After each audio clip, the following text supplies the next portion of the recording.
These are the major accusations being hurled at President Trump by the left, that he's downplaying Kim's brutality, that the GOP would have gone wild if Obama had done the same thing, and that he's giving Kim a big PR win. What's your take?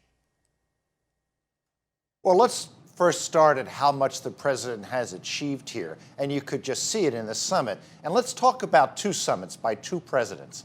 President Trump went to the DMZ, was received warmly by Kim Jong-un, walked 10 steps into North Korean territory. But Liz, in 2012, when Barack Obama went to the DMZ, he was quite a ways back. He looked at the DMZ through bulletproof glass and with binoculars.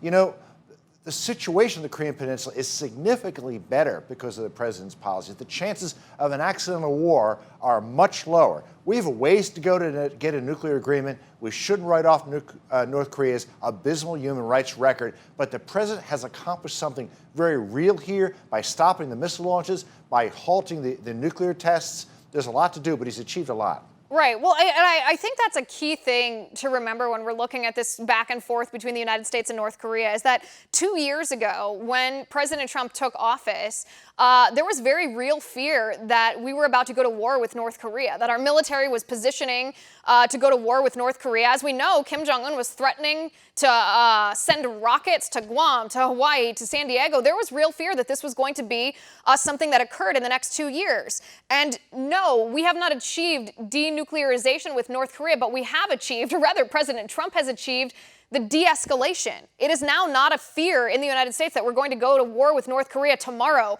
or next week or next month. It is not a permanent fix by any stretch, but the fact that without any military force, without the loss of the lives of any American troops, that we are now this far away from sort of that tipping point with North Korea, I think that's a widely overlooked achievement of President Trump.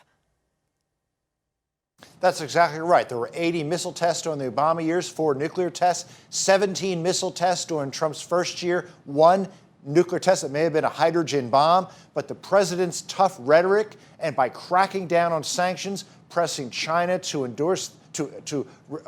follow the sanctions, forced North Korea to come to the bargaining table. Now, I think it's going to be a lot of work to get them to do what the president has demanded, that is, complete denuclearization. That's why the president walked away from the Vietnam summit. But the word denuclearization hadn't even been used when it comes to North Korea before Mr. Trump was president. I think he's accomplished a lot, and I'm optimistic that we're going to get further down this diplomatic process.